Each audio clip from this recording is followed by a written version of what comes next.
ಇಂಗ್ಲೆಂಡಿನ ರಾಷ್ಟ್ರ ಕವಿಗಳಾಗಿರುವಂತಹ William Wordsworth ಅವರು ಒಂದು ಕಡೆಗೆ ಹೃದಯ ತುಂಬಿ ಒಂದು ಮಾತು ಹೇಳ್ತಾರೆ.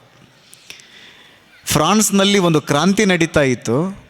ಅದಕ್ಕೆ ಫ್ರಾನ್ಸ್ ಕ್ರಾಂತಿ ಅಂತ ನಾವು ಕರಿತೀವಿ, ಫ್ರೆಂಚ್ ಕ್ರಾಂತಿ ಅಂತ ಕರಿತೀವಿ, ಫ್ರೆಂಚ್ ರೆವಲ್ಯೂಷನ್ ಅಂತ ನಾವು ಕರಿತೀವಿ.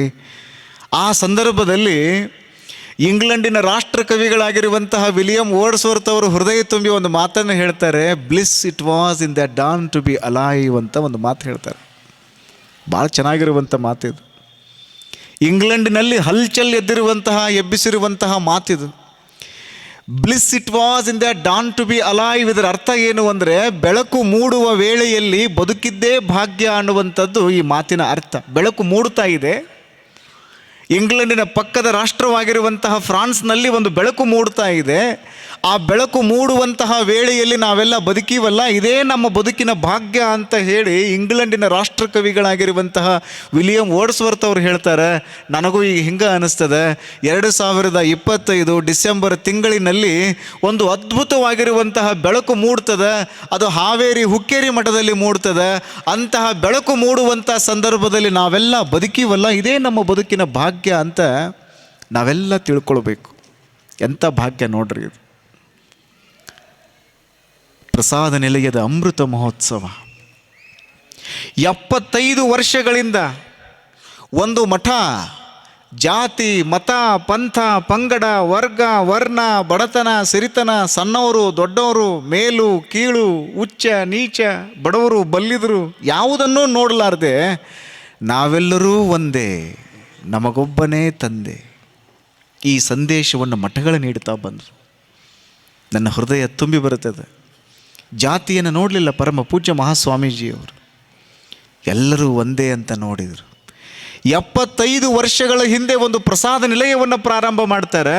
ಇವತ್ತು ಎಷ್ಟು ದೊಡ್ಡ ಪ್ರಮಾಣದಲ್ಲಿ ಈ ನಾಡಿನೊಳಗೆ ಕ್ರಾಂತಿ ಆಗಿದೆ ಅಂದರೆ ನಾನು ಬಹಳ ಹೃದಯ ತುಂಬಿ ಹೇಳಬೇಕು. ಬೆಳಗಾವಿಯ ನಾಗನೂರು ರುದ್ರಾಕ್ಷಿ ಮಠದ ಪರಮ ಪೂಜ್ಯರಾಗಿರುವಂತಹ ಶಿವಬಸವ ಮಹಾಸ್ವಾಮೀಜಿಯವರು ಪ್ರಾರಂಭಗೊಳಿಸಿರುವಂತಹ ಪ್ರಸಾದ ನಿಲಯ ಹಾನಗಲ್ಲ ಗುರು ಕುಮಾರ ಶಿವಯೋಗಿಗಳವರ ಹೆಸರಿನಿಂದ 1932 ಸಂದರ್ಭದಲ್ಲಿ ಪ್ರಸಾದ ನಿಲಯವನ್ನು ಪ್ರಾರಂಭ ಮಾಡಿದರು.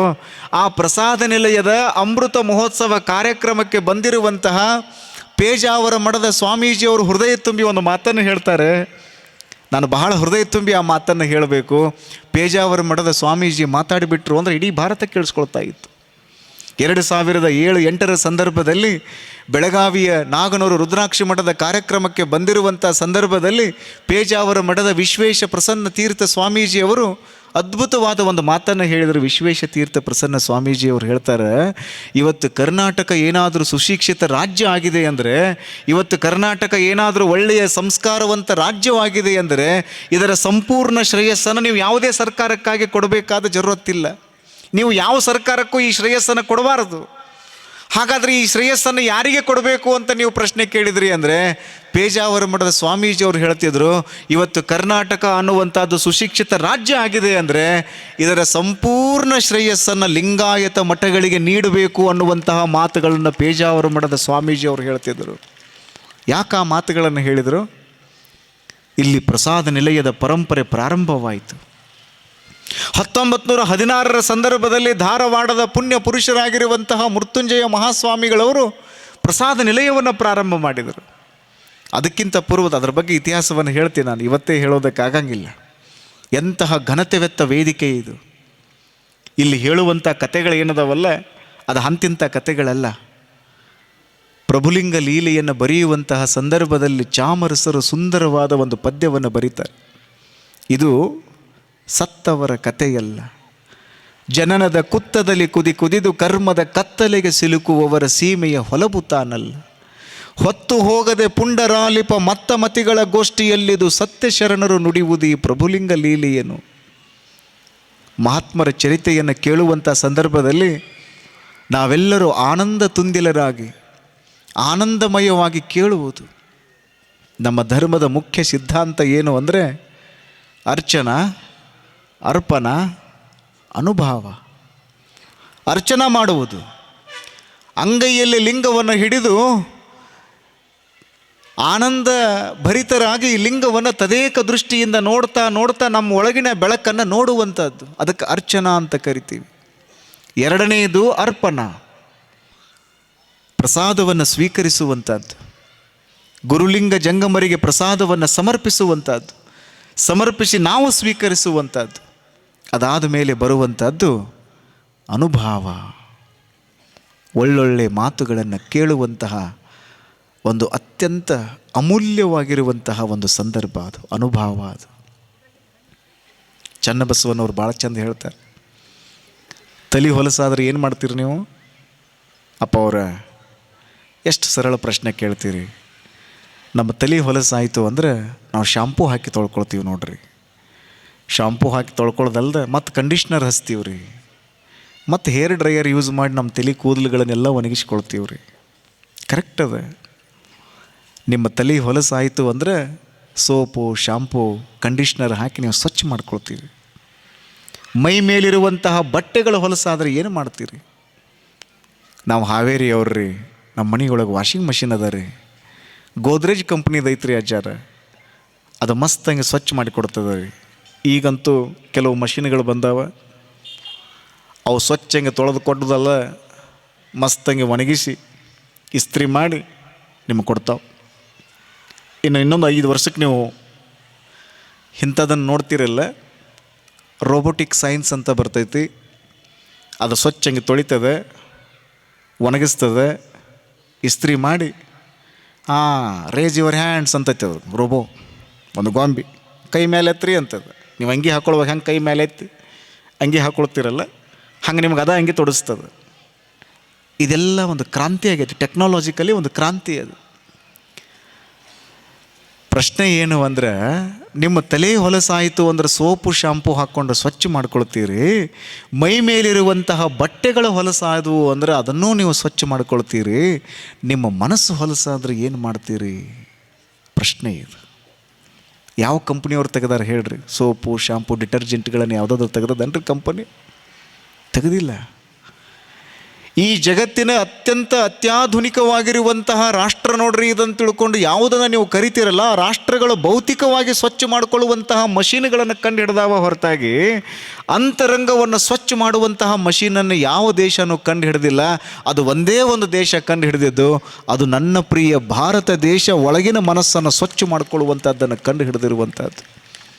ಚನ್ನಬಸವಣ್ಣ ಅಂತಾರೆ, ಮಂಡೆ ಮಾಸಿದಡೆ ಮಹಾ ಮಜ್ಜನವ ಮಾಡುವುದು, ವಸ್ತ್ರವ ಮಾಸಿದಡೆ ಮಡಿವಾಳಗಿಕ್ಕುವುದು, ಮನದ ಮೈಲಿಗೆಯ ತೊಳೆಯಬೇಕಾದರೆ ಕೂಡಲ ಚನ್ನ ಸಂಗಮ ದೇವರ ಅನುಭವ ಮಾಡುವುದು.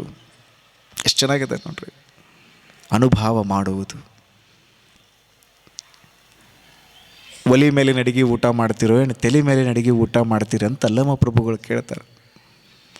ಒಲಿ ಮೇಲಿನ ಅಡಿಗೆ ಊಟ ಮಾಡಿದಿರಿ ಅಂದರೆ ನಿಮಗೆ ಕೇವಲ 4 ಗಂಟೆಗಳವರೆಗೆ ಸಂತೃಪ್ತಿ ಸಿಗ್ತದೆ. ಒಲಿ ಮೇಲಿನ ಅಡಿಗೆ ಊಟ ಮಾಡಿದ್ರಿ ಅಂದರೆ ಅದಕ್ಕೆ ಅಲ್ಲಮ್ಮ ಪ್ರಭುದೇವ್ರು ಅಂದರು, ಒಲಿ ಮೇಲಿನ ಅಡಿಗೆ ಯಾವಾಗರೆ ಊಟ ಮಾಡವಲ್ರಕ್ಕ, ಮೊದಲು ತಲೆ ಮೇಲಿನ ಅಡಿಗೆ ಊಟ ಮಾಡಿರಿ. ತಲೆ ಮೇಲಿನ ಅಡಿಗೆ ಅಂದರೆ ಯಾವುದ್ರಿ? ಇಲ್ಲೇನು ಕುಂತು ನಾವು ನೀವು ಏನು ಮಾಡಾಕತ್ತೀವಲ್ಲ, ಅನುಭವವನ್ನು ಏನು ಮಾಡಾಕತ್ತೀವಲ್ಲ, ಇದು ತಲೆ ಮೇಲಿನ ಅಡಿಗೆ.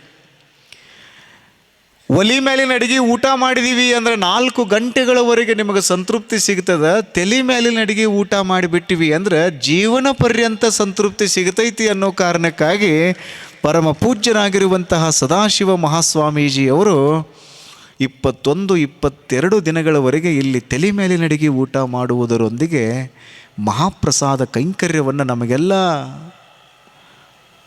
ಆ ದಾರಿಯನ್ನು ತೋರಿಸ್ತಾ ಇರುವಂಥದ್ದನ್ನು ನೋಡಿದರೆ ಬಹಳ ಆನಂದ ಅನ್ನಿಸ್ತದೆ. ಆರಂಭ ಇದು 6:30ಕ್ಕೆ ಈ ಕಾರ್ಯಕ್ರಮ ಪ್ರಾರಂಭಗೊಳ್ಳಬೇಕಾಗಿತ್ತು. ಹುಬ್ಬಳ್ಳಿಯಿಂದ 111 ಕಾರುಗಳಲ್ಲಿ ಆ ಜ್ಯೋತಿಗಳನ್ನು ತೆಗೆದುಕೊಂಡು ಬರುವಂಥ ಸಂದರ್ಭದಲ್ಲಿ ಸ್ವಲ್ಪ ಸಂಚಾರದಲ್ಲಿ ವ್ಯತ್ಯಯ ಆಗ್ತದೆ. ಹುಬ್ಬಳ್ಳಿಯೊಳಗೆ ಇವತ್ತು ಬಹಳ ದೊಡ್ಡ ಸಂಚಲನವನ್ನು ಉಂಟು ಮಾಡಿತು. ಜಗದ್ಗುರು ಮಹಾಸನ್ನಿಧಿಯವರು ಮೇಲಿಂದ ಮೇಲೆ ಹೇಳ್ತಿದ್ರು, ಎಷ್ಟು ಸಂಘಟನೆ ಮಾಡಿರಿ. ಹಾವೇರಿಯ ಪರಮ ಪೂಜ್ಯರಿಗೆ ಹೇಳ್ತಿದ್ರು, ಎಷ್ಟು ಸಂಘಟನೆ ಮಾಡಿರಿ, ಎಷ್ಟು ಭಕ್ತರನ್ನು ಕೂಡಿಸಿರಿ, ಎಷ್ಟು ಹೃದಯ ತುಂಬಿ ಬರ್ತಾರ. ಒಬ್ಬರು ಮುಖದ ಮೇಲೆ ಚಿಂತೆ ಅನ್ನುವಂಥದ್ದಿಲ್ಲ, ಒಬ್ಬರು ಮುಖದ ಮೇಲೆ ಆತಂಕ ಅನ್ನುವಂಥದ್ದಿಲ್ಲ, ಒಬ್ಬರು ಮುಖದ ಮೇಲೆ ದುಗುಡ ಏನೂ ಇಲ್ಲವೇ ಇಲ್ಲ.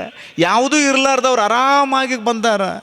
100 ಕಿಲೋಮೀಟರ್ಗಳವರೆಗೆ ಬಂದಾರ, ಜ್ಯೋತಿಯನ್ನು ತೆಗೆದುಕೊಂಡು ಹೋಗುವುದಕ್ಕಾಗಿ ಬಂದಾರ ಅಂದ್ರೆ ಎಷ್ಟರ ಸಂಘಟನೆ ಮಾಡಿರಬೇಕು ಅಂತ ತಿಳ್ಕೊಂಡು ಅಂದಾಗ ಸದಾಶಿವ ಸ್ವಾಮೀಜಿಯವರು ಹೇಳಿದರು, ಇದು ನಾನು ಮಾಡಿಲ್ಲ ಬುದ್ಧಿ, ಶಿವಬಸವ ಶಿವಯೋಗಿಗಳವರು, ಶಿವಲಿಂಗ ಶಿವಯೋಗಿಗಳವರು ಮಾಡಿದ್ದಾರೆ ಹೊರತಾಗಿ ನಾನು ಮಾಡಿಲ್ಲ. ಇದೆಲ್ಲ ಒಂದು ಅದ್ಭುತವಾದ ಒಂದು ಪರ್ವ ಇದು, ಈ ಕಾರ್ಯಕ್ರಮದ ಪರ್ವ ಇದು. ಇದ್ರ ಬಗ್ಗೆ ಮಾತಾಡುವಂಥದ್ದು.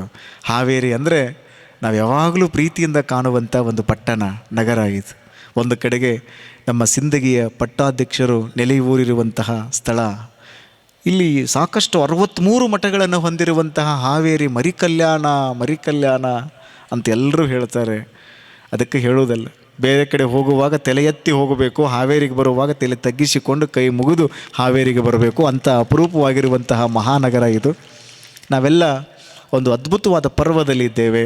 ನಾವೆಲ್ಲರೂ ಆ ಕಾರ್ಯಕ್ರಮವನ್ನು ಅತ್ಯಂತ ಯಶಸ್ವಿಗೊಳಿಸಬೇಕಾಗಿರುವಂಥ ಒಂದು ಅನಿವಾರ್ಯ ಪ್ರಸಂಗ, ಅವಶ್ಯಕ ಪ್ರಸಂಗ ಅಲ್ಲ, ಅನಿವಾರ್ಯ ಪ್ರಸಂಗದಲ್ಲಿ ನಾವೆಲ್ಲರೂ ಇದ್ದೇವೆ. ಅದನ್ನು ಹೇಳಿದ್ರಲ್ಲ ನಮ್ಮ ಮಣಕವಾಡದ ಸ್ವಾಮೀಜಿಯವರು, ಇಸ್ರೇಲ್ನೊಳಗೆ ಒಂದು ರೂಲ್ ಅದ, ಮನೆಗೊಬ್ಬರಲ್ಲಿ ಸೈನಿಕರಾಗಬೇಕು, ಡೆಫಿನೆಟ್ಲಿ ಆಗಬೇಕು. ಸುತ್ತಮುತ್ತಲಿನ ಎಲ್ಲ ದೇಶಗಳು ಹುರಿದು ಮುಕ್ಕಬೇಕಂತ ಕುಂತಾವ, ಅವ್ರು ಹಂಗೆ ಅದಾರ, ನಮ್ಮನ್ನೇನೂ ಮಾಡೋಕ್ಕಾಗಂಗಿಲ್ಲ ಅಂತ ಹಂಗೆ ಅದಾರ. ಸಣ್ಣ ದೇಶ ಅದು. ಯಾಕೆ ಹಂಗದಾರ ಅಂದರೆ ಅವ್ರಿಗೆ ಭಾಳ ಸ್ಪಷ್ಟವಾಗಿ ಗೊತ್ತಿದೆ, ಮನೆಗೊಬ್ಬರು ಸೈನಿಕರು ಆಗೇ ಆಗ್ತಾರೆ. ಅವರು ಪ್ರೈಮ್ ಮಿನಿಸ್ಟರ್ ಇದ್ದರೂ ಕೂಡ ಚಿಂತೆ ಇಲ್ಲ, ಅವ್ರ ಮಗ ಸೈನಿಕ ಆಗಲೇಬೇಕು. ನೇತನ್ಯಾಹು ಕೇಳಿರಲ್ಲ ಹೆಸರನ್ನು, ಅವ್ರ ಮಗನೂ ಕೂಡ ಮಿಲಿಟ್ರಿ ಒಳಗದಾರ. ಒಬ್ಬರು ಮನೆಗೊಬ್ಬರು ಸೈನಿಕರು ಆಗಲೇಬೇಕಲ್ಲಿ, ಕಂಪಲ್ಸರಿ, ಅದು ರೂಲ್ ಅದು. ಅವ್ರು ಯಾಕೆ ಹಂಗೆ ಆಗ್ತಾರೆ ಅಂದರೆ ದೇಶವನ್ನು ಉಳಿಸೋ ಸಲುವಾಗಿ ಆಗ್ತಾರೆ. ಈಗ ನಾವು ಎಲ್ಲರೂ ಮನೆಗೆ 4 ಮಂದಿ ಬರುವುದು ಯಾಕಂದ್ರೆ ನಾವು ಧರ್ಮವನ್ನು ಉಳಿಸಬೇಕಾಗ್ಯದ, ಈ ದೇಶವನ್ನು ಉಳಿಸಬೇಕಾಗ್ಯದ, ಈ ನಾಡನ್ನು ಉಳಿಸಬೇಕಾಗ್ಯದ. ಸಣ್ಣ ಸಣ್ಣ ಮಕ್ಕಳೆಲ್ಲ ಬಂದು ಕೂತ್ಕೊಂಡಿದ್ರು. ಆ ಟೀಚರ್ಸ್ಗೆಲ್ಲ ನಾವು ಧನ್ಯವಾದ ಹೇಳಬೇಕು. ಅವರೆಲ್ಲ 6 ಗಂಟೆಗೆ ಬಂದು ಕೂತ್ಕೊಂಡ್ಬಿಟ್ಟಾರೆ ಇಲ್ಲಿ. ಅಪ್ಪ ಅವ್ರ ಪ್ರಾರ್ಥನಾ ಅನ್ನಿಸ್ತೀರೇನ್ರಿ? ಅನ್ನಿಸ್ಬೇಕಪ್ಪ. ಈಗ ಅನ್ನಿಸ್ತೀರಿ? ಯಾವಾಗ ಅನ್ನಿಸೋರು? ಪ್ರವಚನ ಪ್ರಾರಂಭಕ್ಕಿಂತ ಮುಂಚಿತವಾಗಿ ಅನ್ನಿಸ್ತೀನಿ. ಎಲ್ಲ ಕೂತ್ಕೊಂಡಿದ್ದಾರೆ. ನಾಳೆಯಿಂದ ವಚನ ಪ್ರಾರ್ಥನೆ ನಡೀತದೆ. ನಾವೆಲ್ಲರೂ ಖುಷಿಯಾಗಿ ಪ್ರಾರ್ಥನೆಯನ್ನು ನೆರವೇರಿಸುವಂಥದ್ದು. ಆಮೇಲೆ ಕಾರ್ಯಕ್ರಮ ನಡೀತದೆ. ನಮ್ಮ ಸಿಂದಗಿಯ ಪಾಠಶಾಲೆಯ ಎಲ್ಲ ವಿದ್ಯಾರ್ಥಿಗಳು ಬಂದಿದ್ದಾರೆ, ಅಕ್ಕನ ಬಳಗದ ತಾಯಂದಿರು ಬಂದಿದ್ದಾರೆ. ನಾಳೆ ವಿವಿಧ ಬಡಾವಣೆಗಳಲ್ಲಿ ಪಾದಯಾತ್ರೆ ನಡೀತದೆ. ಅಪ್ಪವರು ಜೋಳಿಗೆ ಹಿಡ್ಕೊಂಡು ಬರ್ತಾರೆ. ಯಾಕೆ ಜೋಳಿಗೆ ಹಿಡ್ಕೊಂಡು ಬರ್ತಾರೆ? ರೊಕ್ಕ ರೂಪಾಯಿ ಕೇಳುವ ಸಲುವಾಗಿ ಅಲ್ಲ, ಬೆಳ್ಳಿ ಬಂಗಾರ ಕೇಳುವ ಸಲುವಾಗಿ ಅಲ್ಲ. ನಿಮ್ಮ ದುಶ್ಚಟಗಳನ್ನು ನಾನು ಜೋಳಿಗೆ ಒಳಗೆ ಹಾಕ್ರಿ. ಇಳಕಲ್ಲಿನ ಪರಮ ಪೂಜ್ಯರಾಗಿರುವಂತಹ ಮಹಾಂತ ಶಿವಯೋಗಿಗಳವರನ್ನು ನಾವು ನೆನೆಸಬೇಕು. ಜೋಳಿಗೆ ಹಾಕ್ಕೊಂಡು ಯುರೋಪಿನೊಳಗೆ ಕೇಳಿದ್ರೆ ಏನಿದು ಜೋಳಿಗೆ, ಇಂಗ್ಲೀಷ್ನೊಳಗೆ ಹ್ಯಾವರ್ ಸ್ಯಾಕ್ ಅಂತಾರೆ ಅದಕ್ಕೆ. ಅಪ್ಪವ್ರು ಅದನ್ನು ಇಂಗ್ಲೀಷಿಗೆ ಟ್ರಾನ್ಸ್ಲೇಟ್ ಮಾಡ್ಯಾರನ್ರಿ ಅಂತೀರಿ? ಮಾಡ್ಯಾರ, ಅವನು ಟ್ರಾನ್ಸ್ಲೇಟ್ ಮಾಡ್ಯಾರ. ಏನಿದು ಜೋಳಿಗೆ ಹಾಕ್ಕೊಂಡು ಅಡ್ಡಾಡ್ತಿರಲ್ರಿ ಸ್ವಾಮೀಜಿ, ಏನಿದು ಅಂತ ಕೇಳಿದ್ರಂತ ಯುರೋಪಿನೊಳಗೆ. ಇದು ಜೋಳಿಗೆ. ಈ ಜೋಳಿಗೆ ಹಾಕ್ಕೊಂಡು ನಾನು ಹೋಗೋದು ಕಾಳು ಕಡಿಗಾಗಿ ಅಲ್ಲ, ದುಶ್ಚಟಗಳನ್ನು ಮಾಡ್ತಾರಲ್ಲ, ದುರ್ಗುಣಗಳನ್ನು ಇಟ್ಕೊಂಡಿರ್ತಾರಲ್ಲ, ಅವನು ಕೇಳೋ ಸಲುವಾಗಿ ಹೋಗ್ತೀನಿ ಅಂದ್ರಂತ. ಆವಾಗ ಯುರೋಪಿನ ಜನ ಭಾರತದ ಸಂಸ್ಕೃತಿಯನ್ನು ಗೌರವಿಸುವಂಥವ್ರು ಬಹಳಷ್ಟು ಜನ ಅಲ್ಲಿದ್ದಾರೆ. ಇಳಕಲ್ಲಿನ ಪರಮ ಪೂಜ್ಯರಿಗೆ ಸಾಷ್ಟಾಂಗ ನಮಸ್ಕಾರ ಹಾಕಿ ಹೇಳಿದರು, ನಿಮ್ಮಂಥ ಸ್ವಾಮೀಜಿಯವರು ಎಲ್ಲ ಕಡೆಗೂ ಇರಬೇಕು. ಯಾಕಂದ್ರೆ ದುಷ್ಟ ದುರ್ಗುಣಗಳನ್ನು ಕೇಳುವಂಥದ್ದು ಐತಲ್ಲ. ಇವತ್ತು 38 ವರ್ಷ ವಯಸ್ಸಿನ ಯುವ ಸನ್ಯಾಸಿಯೊಬ್ಬರು ಹೆಗಲಿಗೆ ಜೋಳಿಗೆಯನ್ನು ಹಾಕಿಕೊಂಡು ನಿಮ್ಮ ಹತ್ರ ದುಶ್ಚಟಗಳನ್ನು ಕೇಳಿ ಈ ಜಗತ್ತಿನ ಏಳಿಗೆಯನ್ನು ಬಯಸಬೇಕು ಅಂತ ತಿಳ್ಕೊಂಡು ಹೊರಟಿದ್ದು ಎಲ್ಲಿ ಅಂದರೆ ಅದು ಹಾವೇರಿಯ ಹುಕ್ಕೇರಿ ಮಠದಲ್ಲಿ ಪರಮ ಪೂಜ್ಯರು ಹೋಗ್ತಾ ಇದ್ದಾರೆ. ಹಳ್ಳಿಗಳನ್ನು ಸುತ್ತಾ ಇದ್ದಾರೆ. ಇದು ಈ ಸದ್ಯ ಆಗಬೇಕಾಗಿರುವಂಥದ್ದು. ಇದು ಕಾಲದ ಬೇಡಿಕೆ. ಅದು 4ನೇತೆ ಓದುವಂಥ ಮಕ್ಕಳು ಆತ್ಮಹತ್ಯೆ ಮಾಡ್ಕೊಳಕತ್ತರು. 5ನೇತೆ ಓದುವಂಥ ಮಕ್ಕಳು ಕೊಲೆಯನ್ನು ಮಾಡಕತ್ತರು. ಮೊಬೈಲ್ ಫೋನ್ ಕೊಡಲಿಲ್ಲ ಅನ್ನೋ ಕಾರಣಕ್ಕಾಗಿ ಕೊಲೆ ಮಾಡುವಂಥ ಸಂದರ್ಭಕ್ಕೆ ಮಕ್ಕಳು ಇಳಿತಾವ. 8ನೇತೆ ಓದುವಂಥ ಮಕ್ಕಳು ಹಿಂಸಾಚಾರ ಪ್ರವೃತ್ತಿಯನ್ನು ಮಾಡ್ತಾ ಇರುವಂಥ ಸಂದರ್ಭದಲ್ಲಿ 10ನೇತೆ ಓದಿ ಮುಗಿಸಿಬಿಟ್ರು ಅಂದರೆ PUCಗೆ ಬಂದುಬಿಟ್ರು ಅಂದ್ರೆ ಊರಿಗೆ ಚೇರ್ಮನ್ರು ಅವರ ಆಗಿಬಿಡ್ತಾರೆ. ಆ ಹುಡುಗರನ್ನ ಹಿಡಿಯೋಕೆ ಆಗಂಗಿಲ್ಲ. ಇದು ಯಾಕೆ ಹಿಂಗೆ ಆಗಾಕತ್ತದ? ಕೇವಲ 10 ವರ್ಷಗಳ ಹಿಂದೆ 4ನೇತೆ ಓದುವಂಥ ಮಕ್ಕಳು ಆತ್ಮಹತ್ಯೆ ಮಾಡ್ಕೊಳ್ತಾ ಇರಲಿಲ್ಲ. ಇವತ್ತಿದು ಇಟ್ಸ್ ಹ್ಯಾಪನಿಂಗ್ ಅಲ್ಲ, ಇಟ್ಸ್ ಹ್ಯಾಪನಿಂಗ್ ರೈಟ್ ನಾವು ಅಲ್ಲ, ಇದು ಸದ್ಯ ಆಗ್ತಾ ಇದೆಯಲ್ಲ. ಇದರ ಬಗ್ಗೆ ಗಂಭೀರವಾಗಿ ನಾವೆಲ್ಲರೂ ಚಿಂತನೆ ಮಾಡಬೇಕು. ಆ ಕಾರಣಕ್ಕಾಗಿ ಅಪ್ಪವರು ಒಂದು ಕಾರ್ಯಕ್ರಮ ಮಾಡಬೇಕು. ಎಲ್ಲ ಆಡಳಿತ ಮಂಡಳಿಯವರು ತಯಾರದಾರ, ಭಕ್ತ ಬಂಧುಗಳೆಲ್ಲ ತಯಾರದಾರ. 50ನೇ ವರ್ಷದ ಕಾರ್ಯಕ್ರಮ ಡಾಮ್ ಡೂಮ್ ಅಂತ ಹೇಳಿ ಒಂದು ದೊಡ್ಡ ಕಾರ್ಯಕ್ರಮ ಮಾಡಿ ಎಲ್ಲರಿಗೂ ಪ್ರಸಾದ ಕೂಟ, ಎಲ್ಲರಿಗೂ ಪ್ರಸಾದ ತರಹೇವಾರಿ ಪ್ರಸಾದವನ್ನು ಮಾಡಿಸಿ ಮಸ್ತ್ ಆತ್ ನೋಡ್ರಿ ಕಾರ್ಯಕ್ರಮ. ಜೈ ಮಂಗಲಂ ಜೈ ನಮ ಅಂದು ಹೋಗ್ಬೋದಾಗಿತ್ತು. ಆದರೆ ಸದಾಶಿವ ಮಹಾಸ್ವಾಮೀಜಿಯವರ ಕಲ್ಪನೆ ಬೇರೆ ಅದ. 50 ವರ್ಷದ ಕಾರ್ಯಕ್ರಮ ಒಂದು ಕಡೆಗಿರಲಿ, 75 ವರ್ಷದ ಒಂದು ಅಮೃತ ಮಹೋತ್ಸವ ಕಾರ್ಯಕ್ರಮ, ಆ ಒಂದು ಸಂಸ್ಥೆಗೆ 75 ವರ್ಷ ಆಯ್ತಲ್ಲ, ಅದರದ್ದು ಒಂದು ಕಾರ್ಯಕ್ರಮ ಒಂದು ಕಡೆಗಿರಲಿ. ಹಳೆ ವಿದ್ಯಾರ್ಥಿಗಳ ಸಂಘಟನೆ ಪ್ರಾರಂಭ ಆಗಿ 25 ವರ್ಷ ಆಯ್ತು, ಅದರದ್ದು ಒಂದು ಕಡೆಗಿಡೋಣ. ವಚನ ವಂದನ ಕಾರ್ಯಕ್ರಮ ಅನ್ನುವಂಥದ್ದು ಒಂದು ಕಡೆಗಿಡೋಣ. 21 ದಿನಗಳವರೆಗೆ ಒಂದು ವಿಶೇಷವಾದ ಕಾರ್ಯಕ್ರಮವನ್ನು ಮಾಡಬೇಕು ಅಂತ ಹೇಳಿ ಟೊಂಕ ಕಟ್ಟಿ ನಿಂತುಕೊಂಡು ಹಗಲು ಇರುಳು ಎನ್ನಲಾರ್ದೇನೆ ಹಳ್ಳಿಗೆ ಏಕರಾತ್ರಿ ಪಟ್ಟಣಕ್ಕೆ ಪಂಚರಾತ್ರಿ ಅನ್ನುವಂಗ ತಮ್ಮ ತಂಡವನ್ನು ನೋಡಿ ವೇದಿಕೆ ಮೇಲಿರುವಂಥ ಎಲ್ಲ ಪೂಜ್ಯರು ಹಳ್ಳಿಗಳನ್ನು ಅಡ್ಡಾಡಿ ದುಶ್ಚಟಗಳನ್ನು ಕೇಳುವಂತಹ ಒಂದು ಅದ್ಭುತವಾದ ಕಾರ್ಯಕ್ರಮ ನಡೀತಾ ಇದೆಯಲ್ಲ. ಈ ಕಾರ್ಯಕ್ರಮದ ಘನತೆ ಗೌರವ ಹೆಚ್ಚಾಗಿಬಿಟ್ಟದ. ವಚನ ವಂದನ ಅನ್ನುವಂಥ ಒಂದು ಕಾರ್ಯಕ್ರಮ, 50,000 ಜನ ಒಂದೇ ವೇದಿಕೆಯೊಳಗೆ ಸೇರಿ ಗುರುಗಳಿಗೆ ವಂದನೆಯನ್ನು ಸಲ್ಲಿಸುವಂಥ ಒಂದು ಕಾರ್ಯಕ್ರಮ. ಭಾರತದ ನೆಲದೊಳಗೆ ಇಂಥ ಕಾರ್ಯಕ್ರಮ ಎಲ್ಲೂ ಆಗಿಲ್ಲ.